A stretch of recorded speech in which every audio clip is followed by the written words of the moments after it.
Hello बच्चों, कैसे हो आप लोग। तो बच्चों, मेरा नाम है डॉक्टर उत्तम पटेल और मैं पढ़ाता हूँ आपको फिजिक्स। चैनल का नाम है उत्तम फिजिक्स बाय डॉक्टर उत्तम।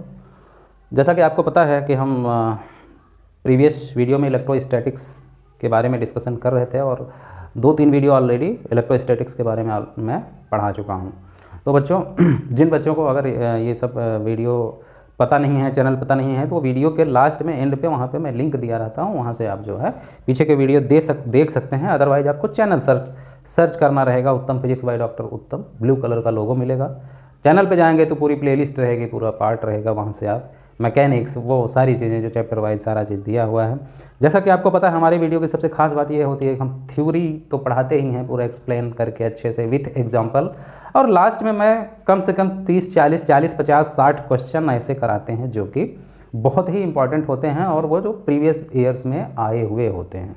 उतना करने के बाद फिर आपको कुछ और करने की ज़रूरत नहीं होती है, क्योंकि एग्ज़ाम का पैटर्न, एग्ज़ाम का वो सब कुछ उसमें कवर हो जाता है। ओके बच्चों, ठीक है। इसी सिलसिले में हम आगे बढ़ते हैं। लास्ट टाइम हमने इलेक्ट्रोस्टैटिक्स में इलेक्ट्रिक फील्ड निकालना हम सीख रहे थे कि इलेक्ट्रिक फील्ड कैसे कैसे निकालते हैं। अलग अलग शेप साइज का चार्ज डिस्ट्रीब्यूशन है, चार्ज डिस्ट्रीब्यूशन में उसमें चार्ज सरफेस चार्ज डेंसिटी जाती हैं स्पेशली, तो उन सब के बारे में मैंने आपको बताया है। ओके बच्चों, तो पिछले लेक्चर में हमने पढ़ा था बेटा कि जो सॉलिड स्फीयर है या हॉलो स्फीयर है वो कंडक्टर हैं, तो उनकी वजह से इलेक्ट्रिक फील्ड और पोटेंशियल सरफेस पे या बाहर कैसे वेरी करता है और उसके अंदर जाते हैं तो कैसे वेरी करता है। आज हम पढ़ेंगे नॉन कंडक्टर। नॉन कंडक्टर अगर स्फीयर है, क्या है बेटा? Non conductor. ठीक है, नॉन कंडक्टर अगर स्फीयर है तो उसमें कैसे वेरी करता है। ठीक है बेटा, तो उसमें क्या है, अब क्या है कि ये जैसे ऐसे है, अब ये नॉन कंडक्टर मतलब चार्ज पूरा डिस्ट्रीब्यूटेड है। ठीक है, इस तरह से चार्ज पूरा डिस्ट्रीब्यूटेड है, तो इसकी वजह से इलेक्ट्रिक फील्ड ये आर रेडियस का अगर है तो बाहर सरफेस पे या उसके बाहर इलेक्ट्रिक फील्ड, ये आपको बता चुका हूँ कैसे वेरी कर। ये बाहर के लिए सेम रहता है, बाहर सरफेस और आउटसाइड, तो उसके लिए इलेक्ट्रिक फील्ड एंड पोटेंशियल क्या होता है? Same as conductor. Same as conductor मतलब क्या? इलेक्ट्रिक फील्ड वही 1/4πε0 और पोटेंशियल 1/4πε0 लेकिन अब अंदर इसके अगर आएंगे, सपोज दैट इसके अंदर आ गए, ये स्मॉल आर का एक रेडियस ले लिए, स्मॉल आर का रेडियस ले लिए, तो अंदर अब ये है कि चार्ज जो है, अब यहाँ पे चार्ज डिस्ट्रीब्यूट हो जाता है, क्योंकि अब इसके अंदर जो चार्ज हैं वही चार्ज खाली इलेक्ट्रिक फील्ड यहाँ पे वो करेंगे, बाहर वाले नहीं करेंगे। तो अंदर वाले जो चार्ज हैं तो वो आपको निकालना पड़ता है। तो जैसे टोटल चार्ज Q है, ठीक है, टोटल चार्ज क्या है? Q है। ओके, तो कोई बोले पर यूनिट वॉल्यूम चार्ज कितना रहेगा?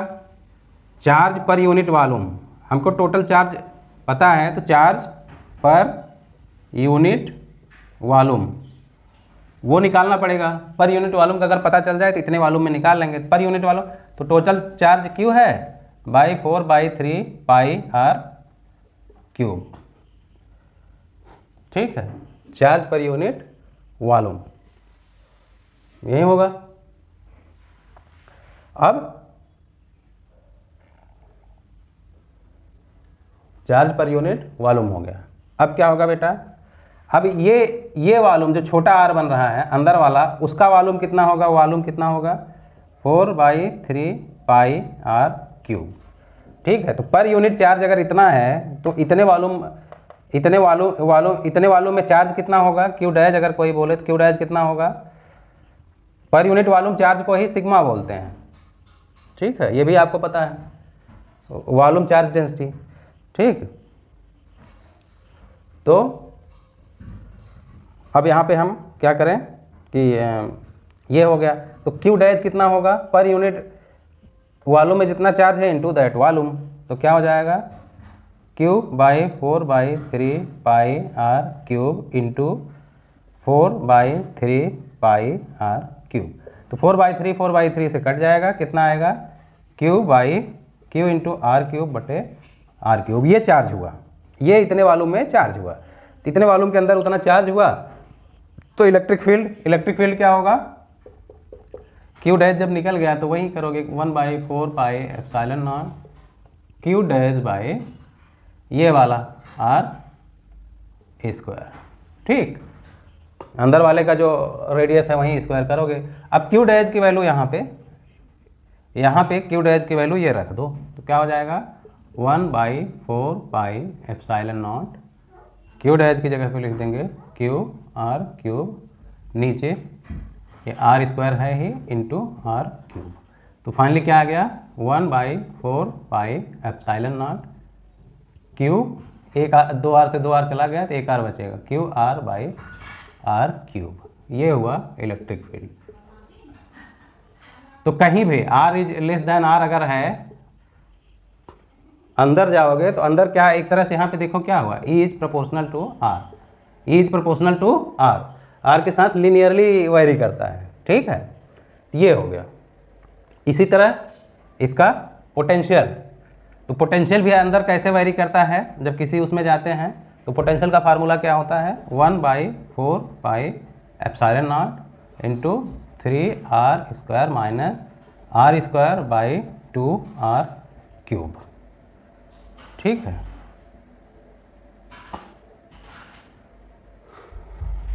ये होता है, ठीक, तो पोटेंशियल इस तरह से वेरी करता है। पोटेंशियल का फार्मूला ये है, इलेक्ट्रिक फील्ड का ये है, ठीक। तो इनसाइड तो क्या हुआ, आउटसाइड का तो कैसा है, सेम है एज कंडक्टर, सेम का मतलब इलेक्ट्रिक फील्ड जो भी रहेगा सरफेस पे रहेगा, उसके बाहर जो रहेगा 1/4 pi epsilon naught q by r square, potential क्या है 1/4 pi epsilon naught into q by r, ठीक। लेकिन अंदर जब आएंगे नॉन कंडक्टर है मतलब सारे चार्ज जो है सरफेस पे नहीं आएंगे, वो हर जगह रहेंगे क्योंकि वहाँ से भाग नहीं पाएंगे वो, तो वो जहाँ पे हैं वहीं पे रहेंगे। तो हमको पूरे चार्ज का जो है per unit volume charge density निकालते हैं, ठीक है। उसके बाद जो है फिर हम ये निकालते हैं, ओके बेटा, उतने चार्ज की वजह से फिर इलेक्ट्रिक फील्ड और पोटेंशियल निकालते हैं। तो इतनी चीज़ें पता होनी चाहिए, और इतनी चीज़ें जब आपको पता हैं तो वेरिएशन भी आप बता सकते हो। अभी लास्ट जो कंडक्टर था उसमें कैसे वेरी कर रहा था इलेक्ट्रिक फील्ड और पोटेंशियल, अंदर इलेक्ट्रिक फील्ड 0 रहता था, पोटेंशियल और बाहर जो है 1/r स्क्वायर, मतलब आर स्क्वायर के इन्वर्सली प्रोपोर्शनल होता था। इसी तरह पोटेंशियल अंदर कांस्टेंट रहता था, बाहर 1/r के प्रोपोर्शन में बदलता था। इसमें क्या रहेगा, इसमें इलेक्ट्रिक फील्ड अब क्या रहेगा, इलेक्ट्रिक फील्ड का अब देख रहे हो,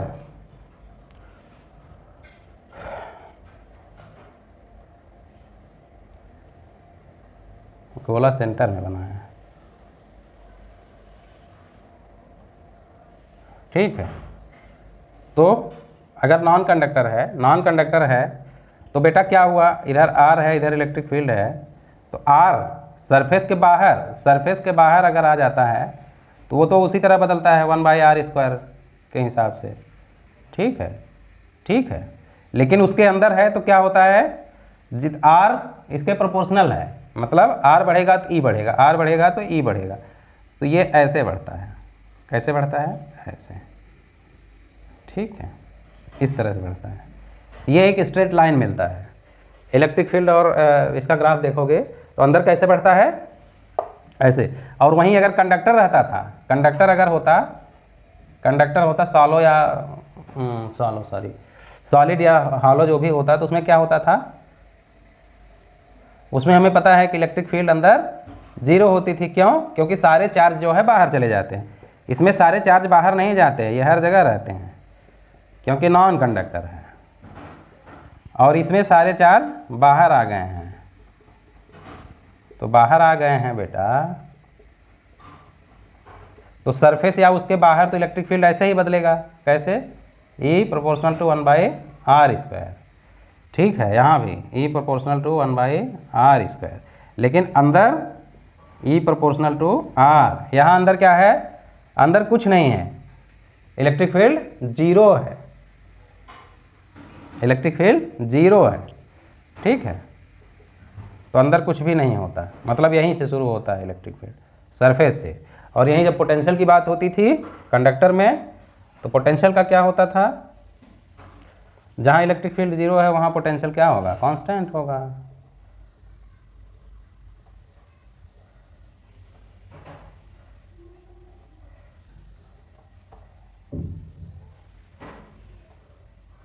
इलेक्ट्रिक फील्ड यहाँ क्यों जीरो होता था, इलेक्ट्रिक फील्ड क्योंकि सारे चार्ज बाहर चले गए सरफेस पे। पोटेंशियल के लिए करते थे तो क्या करते थे, पोटेंशियल के लिए बेटा आगे पोटेंशियल कैसे 1/r के हिसाब से वेरी करता है, ठीक है, 1/r। अंदर क्या होता है, इलेक्ट्रिक फील्ड जीरो होगा तो पोटेंशियल क्या होगा, कांस्टेंट होगा, ठीक है। कांस्टेंट मतलब सीधी लाइन होगा, सीधी लाइन। तो सरफेस तक, सेंटर से सरफेस तक पोटेंशियल क्या होगा, कांस्टेंट होगा, v क्या होगा, कांस्टेंट, ठीक। तो ये है ग्राफ। तो इलेक्ट्रिक फील्ड वाला ग्राफ मेन है जो है, तो नॉन कंडक्टर अगर है तो उसमें जो है अंदर आओगे तो प्रोपोर्शनल टू r होता है, ठीक है। तो सॉलिड कंडक्टर हो या हॉलो कंडक्टर, कंडक्टर अगर है सॉलिड है या हॉलो, हॉलो को क्या बोलते हैं, जैसे कोई हॉलो मतलब कोई मान लीजिए बॉल है जो अंदर से खोखला है, उसको हॉलो बोलते हैं, ठीक है। तो इसको शेल बोलते हैं।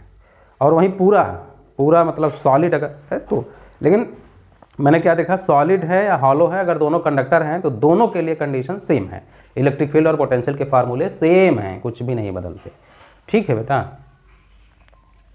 ठीक। तो ये चीज़ जो है हमको पता है, ओके। अब अगला हमको देखना है शीट की वजह से, शीट की वजह से इलेक्ट्रिक फील्ड और पोटेंशियल। तो यार शीट जो होता है,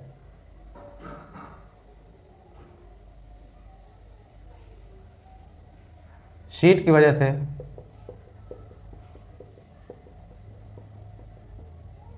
तो पहले शीट की वजह से इलेक्ट्रिक फील्ड किसी भी पॉइंट पे, इलेक्ट्रिक फील्ड जो होता है ये होता है σ/2 एप्सिलॉन नॉट, ये फार्मूला है, ठीक है। σ/2 एप्सिलॉन नॉट, ठीक है, किसी भी पॉइंट पे, ये मेन फार्मूला है। कोई भी शीट है, ये मान के चला जाता है कि शीट बहुत लंबी है जिसकी वजह से इलेक्ट्रिक फील्ड उसके आसपास ये रहेगा। पोटेंशियल क्या रहता है, मान लो कोई r डिस्टेंस है तो उसके लिए σr/2 एप्सिलॉन नॉट। पोटेंशियल कहाँ से इंटीग्रेट करते हैं इलेक्ट्रिक फील्ड को, E.dl करते हैं, तो E.dl तो एक कांस्टेंट रखे, कहीं भी इंटीग्रेशन करेंगे तो एक कांस्टेंट रखेंगे। हालांकि ये सब चीज़ें नीट में बहुत नहीं, पोटेंशियल के बारे में नहीं पूछेगा, ठीक है। तो ये इलेक्ट्रिक फील्ड है। अब इसमें इंपॉर्टेंट क्या है, इंपॉर्टेंट ये है कि कई बार दो शीट रख दी, अभी ये तो एक शीट की वजह से है, ठीक है, एक शीट में इधर देखो या इधर देखो, कहीं भी देखो। अब क्या होता है कि मान लो ये ऐसे कर दिया, ठीक है,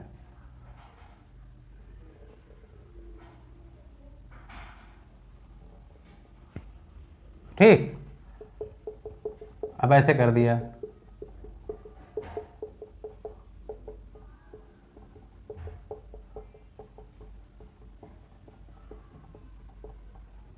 शीट मतलब कोई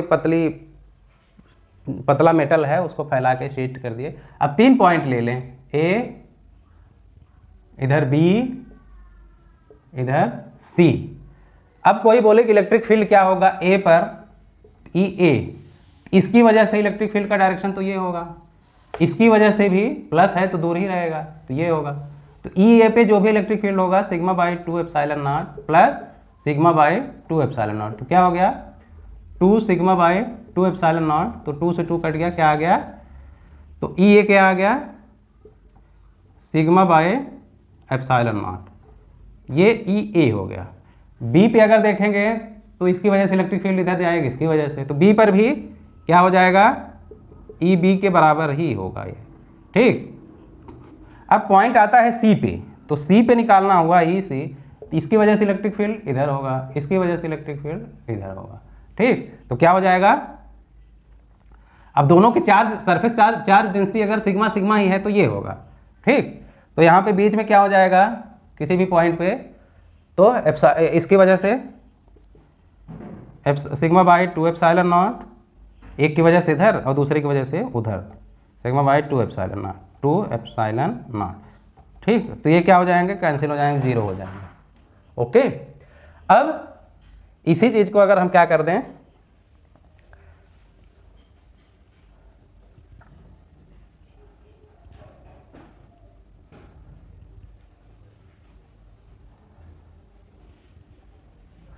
एक माइनस कर दें और एक प्लस कर दें, ठीक। अब सी बी और ए, सिग्मा सिग्मा, अब क्या होगा, अब यार इसकी वजह से इलेक्ट्रिक फील्ड इधर की तरफ होगा, ये नेगेटिव है तो नेगेटिव है तो इधर की तरफ, यहाँ पे क्या होगा नेगेटिव है तो इधर की तरफ, इसकी वजह से इधर की तरफ, यहाँ पे क्या होगा नेगेटिव है तो इधर की तरफ, पॉजिटिव वाला इधर की तरफ। तो दोनों सिग्मा सिग्मा है तो जहाँ भी दो अपोजिट साइड में है तो यहाँ ये क्या हो जाएगा 0, यहाँ क्या हो जाएगा E C sigma by 2 epsilon naught plus sigma by 2 epsilon naught, तो एप्सिलॉन नॉट, ठीक। और यहाँ पे भी ई बी बराबर 0 हो जाएगा। ये कंडीशन, अगर दोनों का चार्ज डेंसिटी अलग अलग हो, अब इसी में ये सिग्मा, दोनों सिग्मा ना होके चार्ज डेंसिटी अलग अलग हो, सरफेस चार्ज डेंसिटी, तो क्या करेंगे, तो उसको सिग्मा 1 सिग्मा 2 लिखेंगे। इसकी वजह से इलेक्ट्रिक फील्ड कहीं भी निकालोगे तो सिग्मा 1 बाई 2 एप्सिलॉन नॉट, इसकी वजह से सिग्मा 2, तो सिग्मा 1 सिग्मा 2 जो भी प्लस माइनस होगा अपना जोड़ोगे या घटा लोगे, ठीक है बेटा। तो ये है सरफेस चार्ज शीट की वजह से, शीट की वजह से। आपको लीनियर चार्ज, लाइन चार्ज की वजह से आपको बता चुका हूँ, ठीक है। रिंग चार्ज की वजह से आपको बता चुका हूँ, ओके। और स्फीयर में कंडक्टर नॉन कंडक्टर, उसकी वजह से बता चुका हूँ। उसके बाद शीट की वजह से बता चुका हूँ, ठीक। तो ये सारी चीज़ें आपको बता चुका हूँ। डिस्क की वजह से भी कई बार, डिस्क, अब जैसे कोई डिस्क है, ये डिस्क है, ठीक है, तो डिस्क की वजह से भी डिस्क है, डिस्क की वजह से इलेक्ट्रिक फील्ड, हालांकि ये सब कोर्स में नहीं है नीट के, बट डिस्क की वजह से भी इलेक्ट्रिक फील्ड, इसका फार्मूला थोड़ा कॉम्प्लिकेटेड है, ठीक है। तो वो क्या होता है, इसका होता है किसी भी x डिस्टेंस पे अगर इलेक्ट्रिक फील्ड पूछेगा तो क्या हो जाएगा 1/4 पाई एप्सिलॉन नॉट, ठीक है, q into 1 minus x by under root r square plus x square, ठीक। तो ये होता है।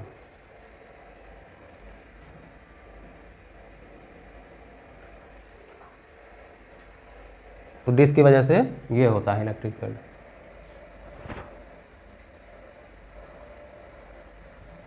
तो बेटा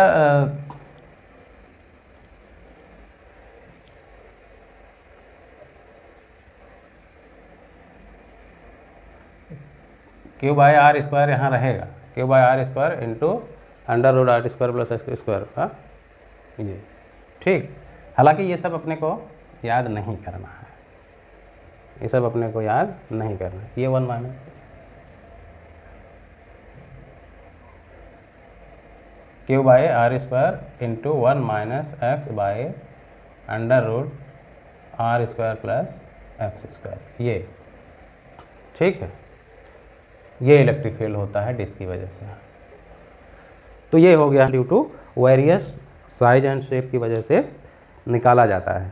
तो इस पे ढेर सारे क्वेश्चन बनते हैं, ढेर सारे, और लगभग हर साल कुछ ना कुछ क्वेश्चन आ भी जाते हैं, ओके बच्चों।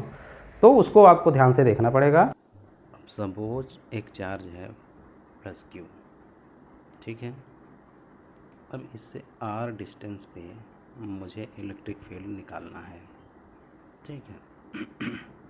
तो क्या करोगे, गॉस लॉ में मैंने बताया था एक सरफेस खींच देंगे, एक गोला से इसको कवर कर देंगे, ओके।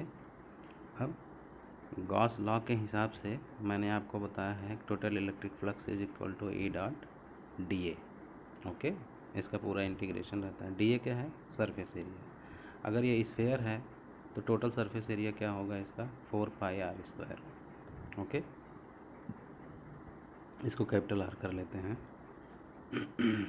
अब तो हमें ये भी पता है, तो टोटल इलेक्ट्रिक फ्लक्स क्या हुआ? E into 4πr²। ओके, और जैसा कि हमें पता है कि टोटल इलेक्ट्रिक फ्लक्स जो होता है Q/ε0 होता है। Q क्या होता है? टोटल चार्ज जो इनक्लोज्ड है।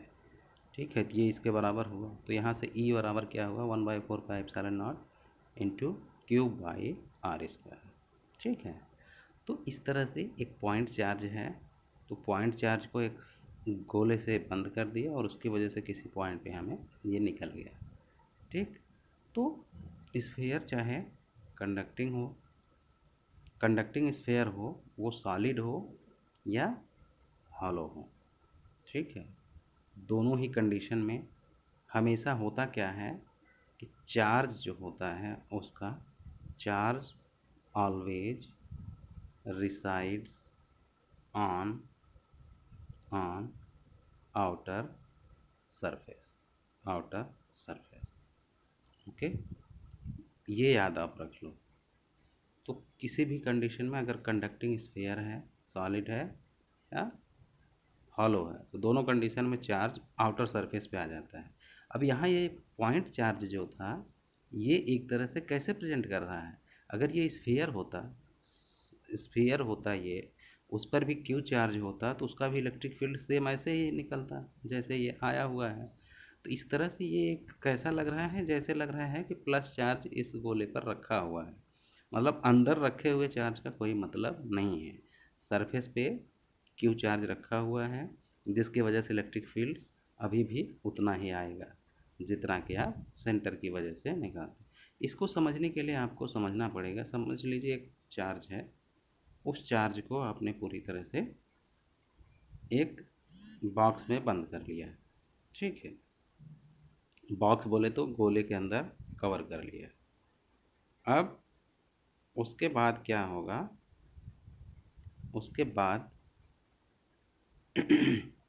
होगा क्या कि प्लस चार्ज की वजह से, क्योंकि ये मेटल है तो इसके अंदर की तरफ minus minus minus minus minus ये चार्ज इंड्यूस होंगे। ओके, प्लस चार्ज है तो इंड्यूस करेगा अपोजिट चार्ज माइनस अंदर की तरफ, लेकिन क्योंकि इस पे जो है पहले से कोई नेट चार्ज है नहीं सरफेस पे नेट चार्ज अगर एक प्रैक्टिकली देखा जाए तो इस गोले के सरफेस पे नेट चार्ज क्या है? ज़ीरो है। पहले से चार्ज तो ऊपर है नहीं, कुछ चार्ज जो भी रखा हुआ अंदर रखा। अब ये इंड्यूस्ड चार्ज अगर माइनस क्यू अंदर की तरफ हो रहा है तो इसको जीरो करने के लिए मतलब उतना ही चार्ज जो है बाहर की तरफ इंड्यूस होगा, plus plus plus plus. Okay, मतलब क्या हुआ? जैसा कि मैंने बताया, नो नेट चार्ज। ठीक है, नो चार्ज ऑन सरफेस, पहले से सरफेस पे कोई चार्ज नहीं है। ओके, अब चूँकि अंदर माइनस इंड्यूस हुआ है तो बाहर उतना ही प्लस इंड्यूस होगा, ताकि ताकि नेट चार्ज जो हो वो सरफेस पे क्या होना चाहिए? ज़ीरो हो। ठीक है, तो बाहर की तरफ प्लस क्यू चार्ज जो the net induced charge on surface is always zero. Surface पे जो इंड्यूस्ड चार्ज होगा वो हमेशा ज़ीरो होगा। क्यों? क्योंकि पहले से ही उस पर कोई चार्ज नहीं था। ओके, तो ये हो गया। अब क्या होगा? अब हमको इसकी वजह से अगर देखना हुआ गोले के बाहर सरफेस पे देखें तो बाहर प्लस क्यू चार्ज हो गया। ठीक है, टोटल चार्ज जो है ज़ीरो हुआ, minus q plus q zero ही हुआ। ठीक, अब हमको इन दोनों में अगर देखना हो इलेक्ट्रिक फील्ड या कुछ निकालना हो सरफेस पे या उसके बाहर, तो उसके लिए क्या करेंगे? ठीक है, उसके लिए हमको बेटा आपको अंदर का नेट चार्ज अगर देखें तो अंदर जो अंदर की तरफ इंड्यूस चार्ज है माइनस, और जो सेंटर पे है प्लस, ये दोनों कैंसिल हो गए। मतलब गोले के अंदर अगर नेट देखा जाए तो नेट चार्ज जीरो हो गया, सेंटर पे माइनस क्यू और जो अंदर की तरफ सेंटर पे प्लस क्यू, जो अंदर की तरफ इंड्यूस हुआ है माइनस क्यू, तो नेट चार्ज क्या हो गया, जीरो। तो फाइनली बचा क्या, प्लस प्लस चार्ज बाहर की तरफ बचा। तो ये सेंटर पे रखा हुआ चार्ज और उसको कवर किए गए स्फेयर से फाइनली वो कैसा बिहेव करने लगा, ऐसा बिहेव करना जैसे एक स्फेयर रखा हुआ है, वो उस पर प्लस क्यू चार्ज रखा हुआ हो। ठीक, ठीक है। तो अंदर की तरफ नेट चार्ज क्या हो गया, जीरो हो गया, माइनस क्यू प्लस क्यू ये जीरो हो गया, और बाहर की तरफ प्लस क्यू बचा। तो ये कैसा बिहेव करने लगा, एक स्फीयर की तरह जिस पे कि क्यू चार्ज रखा हुआ। ओके बेटा, अब सरफेस पे इसके या इसके बाहर इलेक्ट्रिक फील्ड या पोटेंशियल जो भी निकालना है वो पॉइंट चार्ज की तरह से जैसे बताया वैसे निकाल सकते हैं, सेम रहेगा। ओके, जैसे यहाँ पे ई है सेम वैसे ही यहाँ पे रहेगा।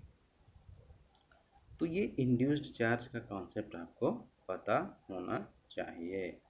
ठीक है, तो ये एक तरह से देखो क्या, एक तरह से ये क्या हुआ, जैसे कोई स्फीयर है उस पर प्लस क्यू चार्ज रख दिए और यहाँ पे ये सेंटर में चार्ज था उसको कवर किए, दोनों कंडीशन में बातें सेम निकल के आ रही हैं, दोनों बिहेव्स सेम बिहेव कर रही हैं।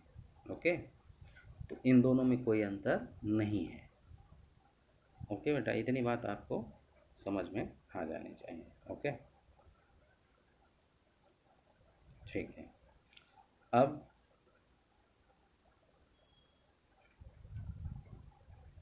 हम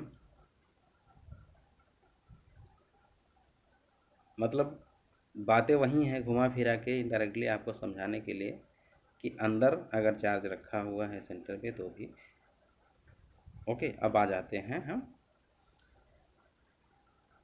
हॉलो स्फीयर, जिसको कि सेल भी बोलते हैं। हॉलो स्फीयर है, ठीक है, उस पर क्यू चार्ज रखा हुआ है, क्यू चार्ज ऐसे प्लस प्लस करके आउटर सरफेस पे डिस्ट्रीब्यूट हो जाएगा। अब इसकी वजह से क्या है, किसी पॉइंट पे ई पे, ठीक है, सरफेस पे है या बाहर है, किसी भी पॉइंट पे हम इलेक्ट्रिक फील्ड या पोटेंशियल तो निकाल सकते हैं। लेकिन बात हम करेंगे यहाँ पे अंदर के पॉइंट के। समझ लो कि एक पॉइंट अंदर है जिसको मैं एक गोला बना दिया और उसका रेडियस जो है, उसका रेडियस स्मॉल बड़ा कैपिटल आर है बाहर का, और अंदर का स्मॉल आर। ओके, अब क्या हुआ कि चार्ज क्योंकि बाहर है तो वहाँ पे इलेक्ट्रिक फील्ड लाइंस बाहर की तरफ परपेंडिकुलरली ऐसे ऐसे निकलेंगे। ठीक है, परपेंडिकुलरली बाहर की तरफ निकलेंगी। लेकिन अंदर की बात करेंगे तो सरफेस पे या उसके बाहर आउटसाइड ऑफ सरफेस जो भी होगा वहाँ इलेक्ट्रिक फील्ड होगा। ठीक, लेकिन उसके अंदर अगर हम बात करें, अंदर एक गोले दो गोले जो भी करें, तो वहाँ पे इन साइड क्या होगा, इलेक्ट्रिक फील्ड ज़ीरो होगा। ठीक, ऑलवेज ज़ीरो होगा। क्यों, क्यों ऐसा क्यों होगा बेटा, ऐसा इसलिए होगा क्योंकि सारे चार्ज जो है सरफेस पे हैं। ओके, सारे चार्ज सरफेस पे हैं तो इलेक्ट्रिक फील्ड सरफेस से बाहर की तरफ हो रहा है, इसलिए इलेक्ट्रिक फील्ड अंदर कोई इलेक्ट्रिक फील्ड लाइन है इसलिए जीरो। अब पोटेंशियल की बात करें अगर, तो पोटेंशियल हमें पता है E is equal to minus d V by d l या डी आर लिख दें। तो यहाँ से हम d V is equal to देखें तो minus E dot d r हो गया। और चूंकि हमें पता है अंदर इलेक्ट्रिक फील्ड ज़ीरो है क्योंकि अंदर कोई चार्ज नहीं है, तो इसलिए ये ज़ीरो हुआ। तो d V is equal to zero, d V zero होने का मतलब चेंज इन पोटेंशियल ज़ीरो होगा, पोटेंशियल में कोई चेंज नहीं होगा। और डी वी अगर ज़ीरो होगा पोटेंशियल में कोई चेंज नहीं होगा, इसका मतलब क्या हुआ कि पोटेंशियल हर जगह सेम रहेगा। पोटेंशियल हर जगह सेम रहेगा, पोटेंशियल में कोई बदलाव नहीं होगा। इसका मतलब क्या हुआ, इसका मतलब क्या हुआ कि सेम एज सरफेस, पोटेंशियल जो है सरफेस पे जितना होगा उतना ही अंदर भी रहेगा। ठीक है, मतलब पोटेंशियल क्या होगा, कांस्टेंट होगा। किसी चीज़ में अगर कोई बदलाव नहीं हो रहा है तो इसका मतलब क्या है, वो कांस्टेंट रहेगा। और वो रहेगा कितना, रहेगा कितना, जो सरफेस पे होगा वहीं उसका अंदर भी पोटेंशियल होगा। ठीक है, तो क्या होगा, 1/4πε0। ठीक है, 4πε0 सरफेस पे उसके, क्योंकि आर रेडियस पे है तो कैपिटल आर रहेगा, Q/R। अंदर चाहे जिस पॉइंट पे भी पूछेंगे वहाँ पे पोटेंशियल क्या रहेगा, जो सरफेस पे पोटेंशियल है, जो सरफेस पे पोटेंशियल है। ठीक है बेटा, तो ये चीज़ ये बहुत इम्पॉर्टेंट है, इसको आप एकदम समझ लीजिए, अच्छे से दिमाग में बैठा लीजिए कि इलेक्ट्रिक फील्ड स्फीयर के अंदर, स्फीयर है उसके अंदर, क्योंकि चार्ज सारे सरफेस पे आ जाते हैं तो अंदर इलेक्ट्रिक फील्ड जीरो हो जाएगा, और इलेक्ट्रिक फील्ड जीरो होगा तो पोटेंशियल क्या होगा, कांस्टेंट होगा। पोटेंशियल क्या होगा, कांस्टेंट होगा, मतलब जितना सरफेस पे होगा। ओके ओके बेटा,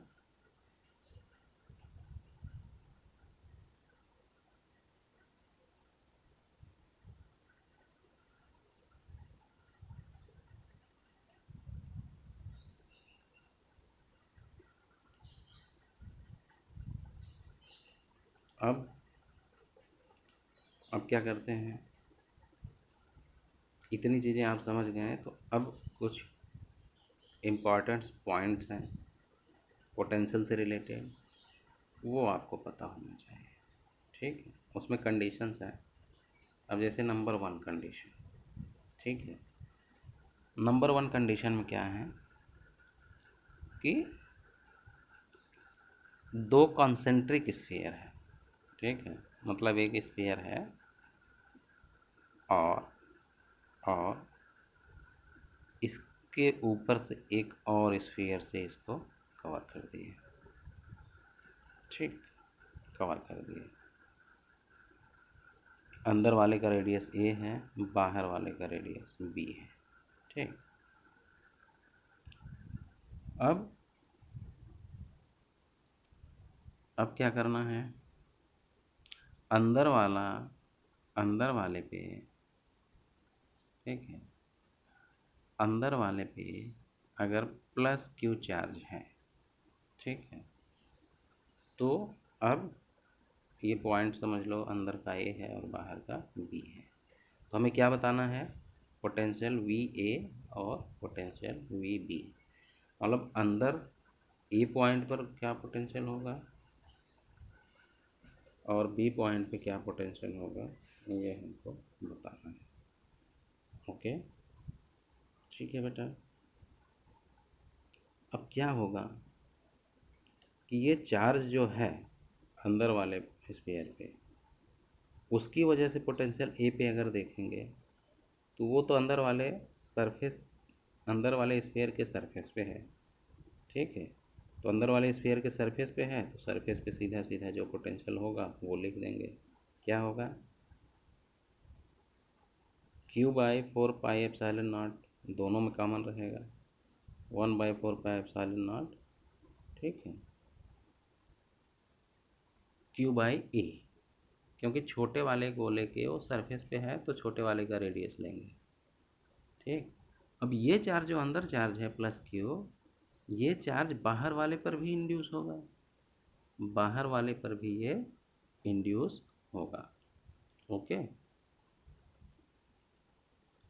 मतलब यहाँ पे चार्ज है, अंदर है, तो जैसा कि मैंने पहले बताया वो बाहर भी इंड्यूस होगा। ओके बेटा, तो नेट फाइनली बाहर भी इंड्यूस होगा प्लस क्यू चार्ज, बाहर वाले सरफेस पे भी, तो बाहर वाले सरफेस पे भी प्लस क्यू चार्ज हुआ। अब क्या हुआ, तो पॉइंट ए पे हमको पोटेंशियल अगर देखना है तो अंदर वाले की वजह से तो उसके सरफेस पे हो गया, लेकिन बाहर वाले की वजह से उसके अंदर है। तो किसी भी गोले के अंदर जो पोटेंशियल होता है उसके सरफेस पे जो होता है उतना ही होगा। तो बाहर वाले के सरफेस पे कितना होगा, 1/4πε0 Q/b, क्योंकि उसके अंदर जाएंगे तो कहीं भी जाएंगे वो उतना ही रहेगा जितना सरफेस पे है। तो फाइनली क्या आ गया, Q/4πε0 into 1/a plus 1/b। Okay, समझ में आ गया। ये तो हो गया ए पॉइंट पे पोटेंशियल। ये चार्ज जो क्यू रखे हैं इनर स्फीयर पे, उसको हम सेंटर पे भी रख सकते हैं। ठीक है, सेंटर पे भी रख सकते हैं तो सेम सेम रिजल्ट आएगा।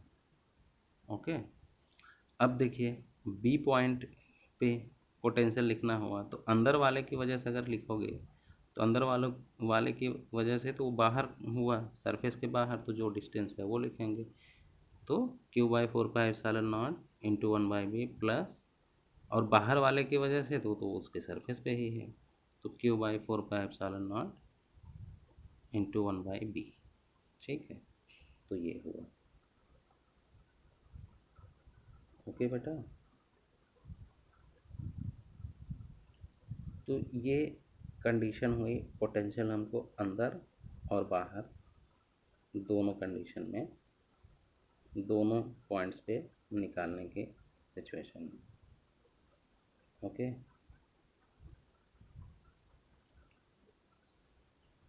तो एज सच इसमें इतना कुछ नहीं है।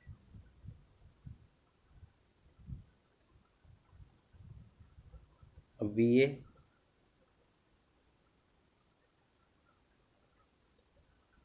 ए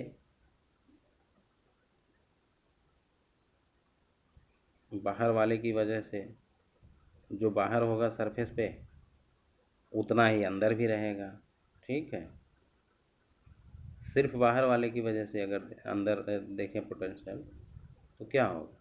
अच्छा, क्यू को हम क्या करें, सेंटर पे रख देंगे तो भी इंड्यूस्ड चार्ज जो है दोनों पे क्यू क्यू ही आएगा, जिसकी वजह से जैसे कि मैंने पहले बताया था, स्फीयर के अंदर सेंटर में रखोगे तो उसके सरफेस पे चार्ज आ जाता है। ठीक है, तो सरफेस पे आ जाएगा तो ए और बी पे जो क्यू क्यू चार्ज इंड्यूस होके आ जाएगा, और उसकी वजह से पोटेंशियल किसी भी पॉइंट पे ए पर आप दोनों की वजह से एक बार निकाल लोगे और बी पर दोनों की वजह से निकाल लोगे। खाली याद आपको क्या रखना है कि स्फीयर के अंदर जाओगे तो जितना सरफेस पे पोटेंशियल होगा उतना ही अंदर रहेगा किसी भी पॉइंट पे, और सरफेस पे या उससे बाहर आओगे किसी भी स्फीयर के तो वो जो है जितना डिस्टेंस होगा उतने से डिवाइड कर देगा। ठीक है, तो ये चीज़ हुई, ये एक कंडीशन हुई। दूसरी कंडीशन, अब दूसरी कंडीशन में क्या है कि हम 3 कंसेंट्रिक स्फीयर कर दिए। कितने? 3। और सेंटर पे हम प्लस क्यू चार्ज रख दिए, अंदर वाले का रेडियस ए, बी और सी। ये तीनों पॉइंट हो गए, ए बी सी, और रेडियस हो गया स्मॉल ए स्मॉल बी स्मॉल सी। ठीक, सेंटर पे चार्ज रखा हुआ है। अब हमको पोटेंशियल बताना है ए पॉइंट पे, बी पॉइंट पे और सी पॉइंट पे। अब क्या करोगे, तो बेटा अब देखो क्यू चार्ज जो सेंटर पे है वो तीनों पे इंड्यूस होगा, तीनों के सरफेस पे आ जाएगा चार्ज। तो अंदर वाले पर, उसके बाहर तीनों पे आ जाएगा। ठीक, ये आ गया चार्ज। अब पोटेंशियल हमको बताना है अंदर वाले पॉइंट पे, ए पॉइंट पे। तो ए पॉइंट पे अंदर वाले स्फीयर की वजह से क्या हो गया, Q/4πε0 तो कॉमन रहेगा तीनों में, इतना तो लिख लिए, इंटू अंदर वाले के लिए वो उसके सरफेस पे है तो क्या 1/a हो गया। ठीक, कोई डाउट नहीं।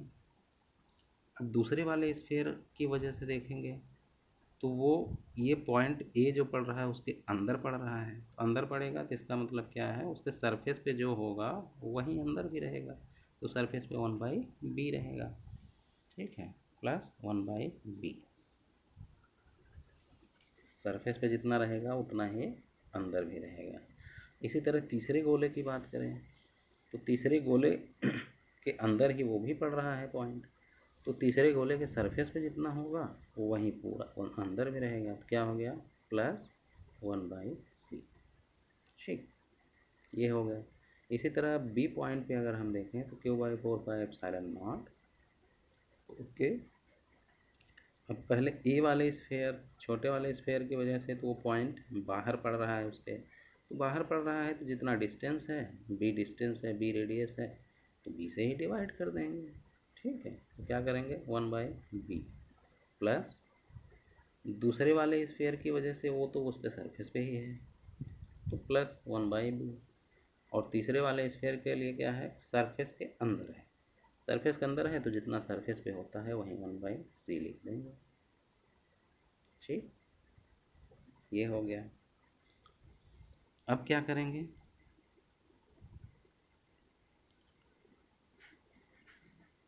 ये हो गया। अब इसी तरह सी पॉइंट पे अगर लिखना होगा तो बेटा अंदर वाले, अंदर उसके दो हैं, तो इनसे जो डिस्टेंस होगा अंदर वाले स्फेयर, जो पहला है दूसरा है, वहाँ से भी डिस्टेंस सी ही है।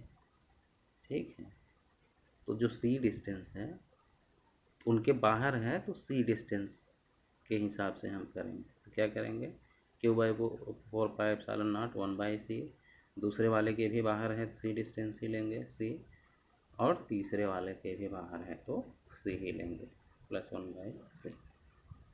ठीक, समझ में आ गया, समझ में आ गया।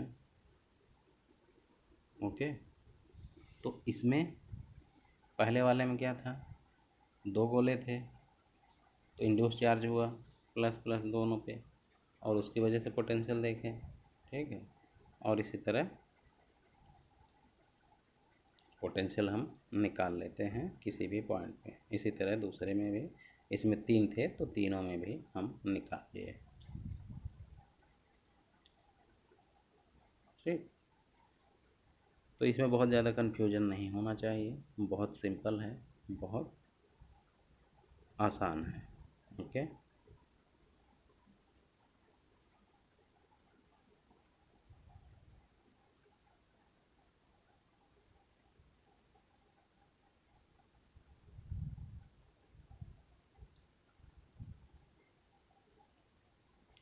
अब any charged surface when if earthed, ठीक है, then potential becomes zero, always zero. समझ गए, ये बात बहुत इम्पॉर्टेंट है। कोई भी सरफेस है, कोई भी चार्ज सरफेस है, अगर उसको अर्थिंग कर दिए, मतलब अर्थ से जोड़ दिए, तो उसका पोटेंशियल क्या होता है, ज़ीरो, ज़ीरो हो जाता है, हमेशा पोटेंशियल ज़ीरो। अर्थ क्या होती है, मतलब उसको अर्थ से जोड़ दिए। ठीक है बेटा, अर्थ ऐसा चीज़ है, अनलिमिटेड चार्ज होते हैं अर्थ में, ये कितना भी चार्ज ले सकता है, कितना भी चार्ज दे सकता है, तो इसलिए कोई भी चार्ज सरफेस है उसका पोटेंशियल अगर अर्थ कर दिए तो ज़ीरो हो जाएगा। तो इसमें अब दो कंडीशन होती हैं, दो कंडीशन होती हैं जो अब आपको हम समझा रहे हैं। दो गोले हैं कंसेंट्रिक, अंदर का रेडियस r1, बाहर का r2। ठीक है, अब सेंटर पे क्यू चार्ज रखा हुआ है, बाहर वाले को अब क्या किए, अर्थ कर दिए, बाहर वाले को क्या किए, अर्थ कर दिए। ठीक, और दूसरी कंडीशन क्या है, यही दो गोले हैं, यही दो गोले हैं, अंदर स्फीयर, ठीक है, और उसको दूसरे से कवर किया गया है।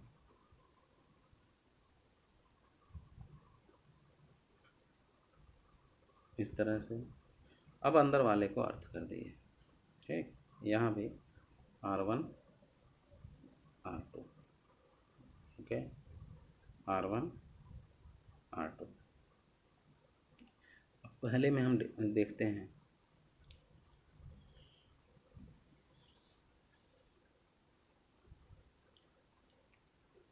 ठीक है, प्लस क्यू चार्ज रखा हुआ है। अब यहाँ पे बेटा, अब यहाँ पे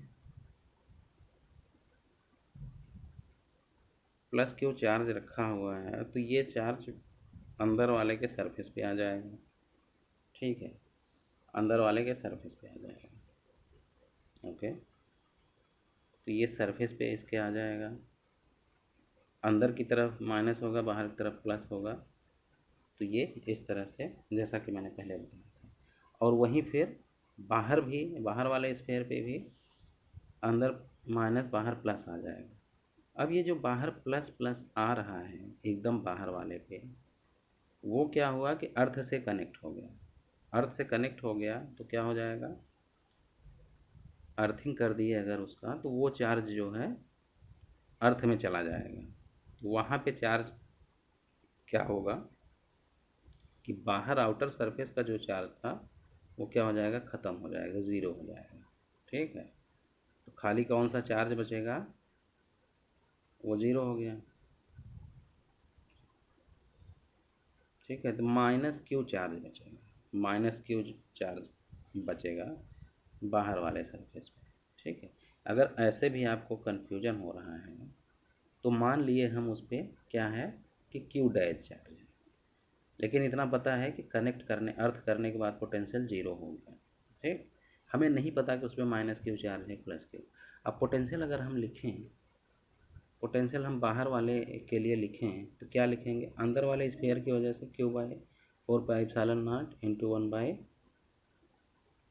1/r2, ठीक है, क्योंकि वो बाहर है तो बाहर जिस डिस्टेंस पे है उतना डिस्टेंस लिखेंगे, प्लस बाहर का चार्ज मुझे नहीं पता तो मैंने क्यू डैश माना है, तो क्यू डैश बाई 4πε0, ठीक है, इंटू इंटू 1/r2, 1/r2, ठीक।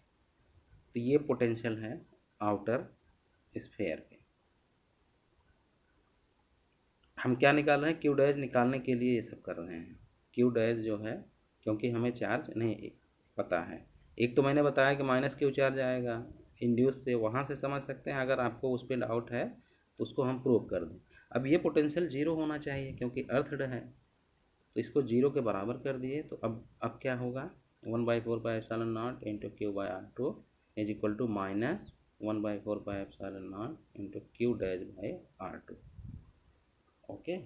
1/4πε0 दोनों तरह, दोनों साइड r2, दोनों साइड कट जाएगा। तो q dash is equal to क्या है, माइनस क्यू आ गया। Q dash is equal to क्या आ गया, माइनस क्यू, ओके। तो कंफर्म हो गया, कंफर्म हो गया कि बाहर वाले स्फीयर पे चार्ज क्या रहेगा, माइनस क्यू। अब पोटेंशियल चूँकि बाहर तो जीरो है ही, अब हमें अंदर वाले पे, इन साइड वाले पे पोटेंशियल देखना है, इनर के पॉइंट पे, स्फीयर पे। तो क्या लिखेंगे, अंदर वाले की वजह से क्या रहेगा, Q/4πε0 इंटू 1/r1, ठीक है, 1/r1।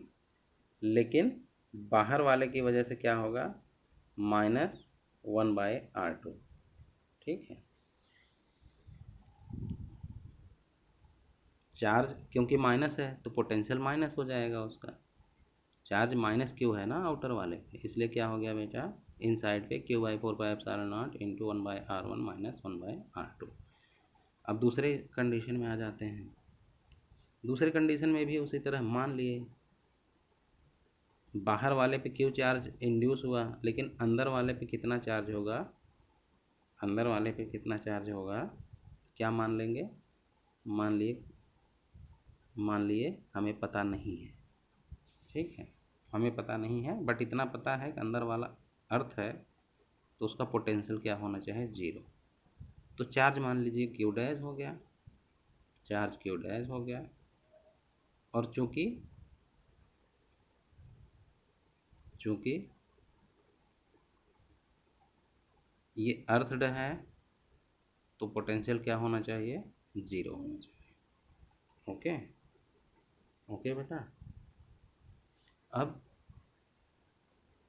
अब हम अंदर वाले चार्ज को पता करने के लिए जो है, चार्ज को पता करने के लिए जो है हम क्या लिखेंगे, अंदर वाले स्फीयर पे पोटेंशियल निकालेंगे।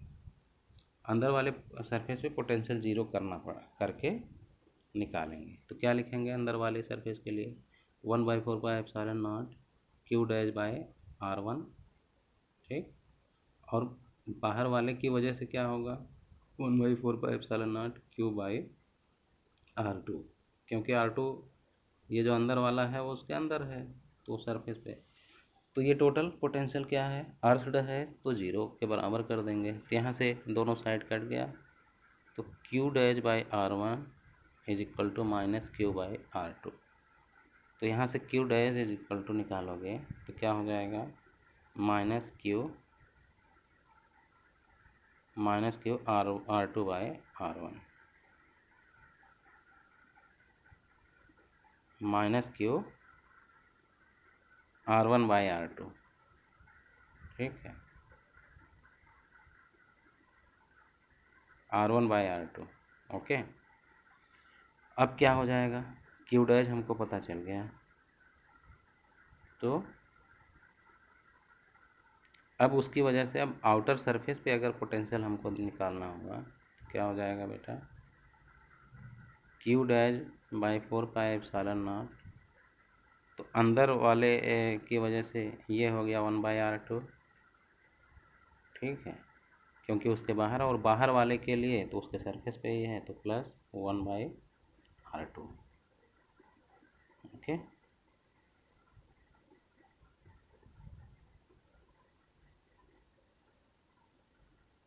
इसको ऐसे करके 1/4 pi epsilon naught into q dash by R2 plus 1/4 pi epsilon not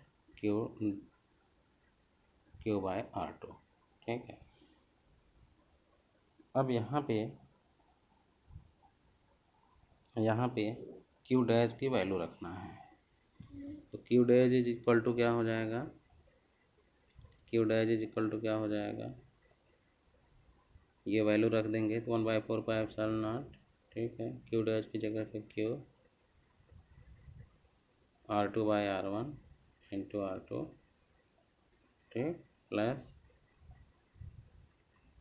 1/4 pi epsilon naught q by R2, ठीक है। तो R2 से R2 कट जाएगा,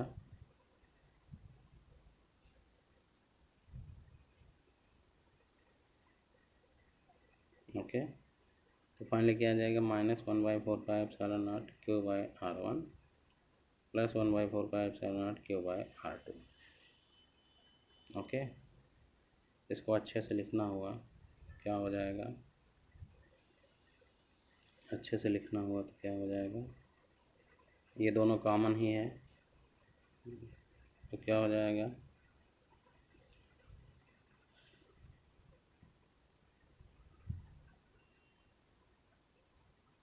Q by 4 pi epsilon naught into 1/R2 minus 1/R1, ठीक। तो ये जो है आउटर सरफेस पे हो गया पोटेंशियल। कब,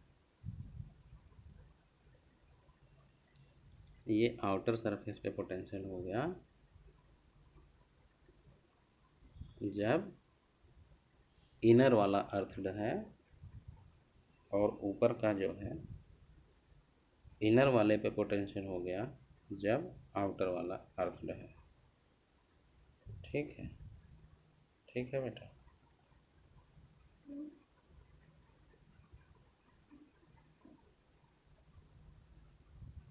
तो इस तरह से तो अर्थिंग वाला कॉन्सेप्ट आपको समझ में आना चाहिए। हालांकि इस तरह के क्वेश्चन बहुत रेयरली पूछे जाते हैं, बट अगर पूछ दिया तो आपको ये पता होना चाहिए कि अर्थड होगा तो पोटेंशियल ज़ीरो होगा, ठीक है। तो इतना मोटा मोटा आपको याद रहना चाहिए। और ओके बच्चों,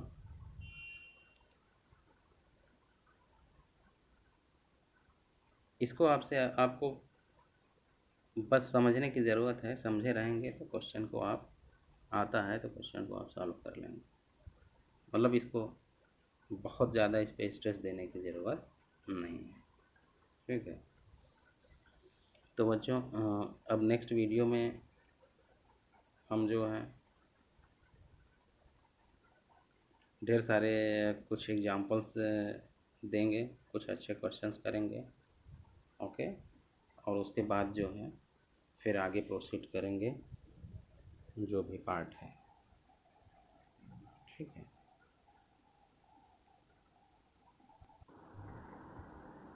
तो इसमें बहुत ज़्यादा डिफरेंस करने की ज़रूरत नहीं है बच्चों। तो नेक्स्ट वीडियो में हम और सारे अच्छे अच्छे क्वेश्चन करेंगे, उसके बाद मिलेंगे। ओके बच्चों।